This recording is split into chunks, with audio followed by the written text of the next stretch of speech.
सांसद नवनीत राणा पुलिस के ऊपर गंभीर सवाल उठा रही हैं, उनकी कार्रवाई को सवालों के घेरे में डाल रही हैं। क्या कुछ उनकी तरफ से आरोप लगाए जा रहे हैं, ये आपको सुनाते हैं। अभी तक जो भी इन्वेस्टिगेशन में सबसे पहले हमने 2 आरोपी अरेस्ट किए और वो तुरंत हमने अरेस्ट किए। उसके बाद और जो क्लूज मिले उनसे बाकी आरोपी अरेस्ट हुए, पर कहीं ना कहीं बहुत कॉन्क्रीट ढंग से आरोपी तो हम अरेस्ट कर रहे थे क्योंकि हमारे पास बहुत क्लूज थे आरोपी के इन्वॉल्वमेंट के, पर मोटिव पूरी तरह से एस्टैब्लिश करने के लिए और एविडेंसेस की ज़रूरत थी।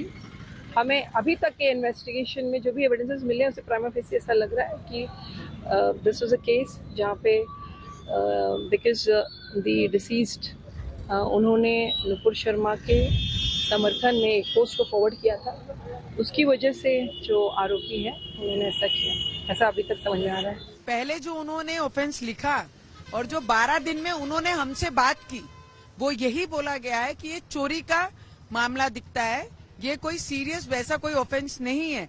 जब हमने केंद्र को डिमांड की, जब केंद्र की एजेंसी यहाँ तक पहुंचती है, तब जाके वो स्पष्टीकरण देते हैं। अगर उन्होंने एफआईआर में ये नहीं लिखा तो एफआईआर में ये क्यों नहीं लिखा कि ये सेम मैटर रिलेटेड करता है जो उदयपुर में जो टेलर के साथ हुआ, ये क्यों नहीं उसमें नोन की कि नुपुर शर्मा की इन्होंने पोस्ट वायरल की करके उनका मर्डर किया गया, ये क्यों नहीं बताया गया? क्यों 12 दिन के बाद उन्हें जा गई? जब यहाँ पर एनआईए की टीम इन्वेस्टिगेशन करने आती है, तब होम मिनिस्टर जब लेटर इशू करते हैं एनआईए को, जाके वहाँ पे इन्वेस्टिगेशन करो तब। पहली बात तो ये आरोप सिर्फ एक जो सांसद मैडम है, सिर्फ उन्होंने आरोप किया, ऐसा आरोप किसी और ने आज तक नहीं किया है।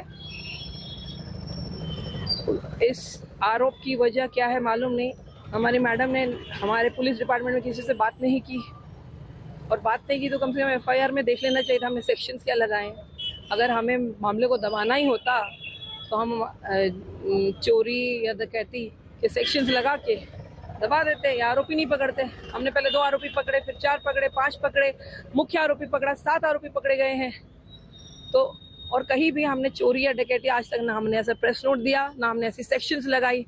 तो ये टोटल ही बेबुनियाद आरोप सिर्फ एक ही जगह से आ रहा है। मुझे 12 साल हुए अमरावती में। जब मैंने बाकी लोगों से पूछा तो मुझे नहीं लगता कि कहीं करीबन 15-20 साल के अंदर कभी राइट्स हमारे अमरावती में हुए। यही कमिश्नर ऑफ पुलिस थी जब ये राइट्स हुए, तभी भी हमारे अमरावती के लोगों को अधिकारी आ जाते हैं और चले जाते हैं, पर रहना तो अमरावती के लोगों को है यहाँ पर। अगर ये सुरक्षा नहीं दे सकते तो सुरक्षा को बिगाड़िए भी मत। आज जैसे इन्होंने ये प्रकरण दबा के रखा और आज 12 दिन के बाद जाके बोलते हैं कि ये नुपुर शर्मा का केस है, हिंदू विचारधारा वाले लोग हैं करके उनका मर्डर हुआ। तो ये सब चीजों को अगर हमने देखा तो मुझे लगता है इसमें सबसे बड़े वो गुनाह करके गुनहगार हैं तो उनके साथ कमिश्नर भी है। तो इनके ऊपर कार्रवाई जो होगी वो केंद्र को भी मांग करूंगी, मैं अमित शाह जी को भी करूंगी और पार्लियामेंट में भी ये सब्जेक्ट लेके आऊंगी।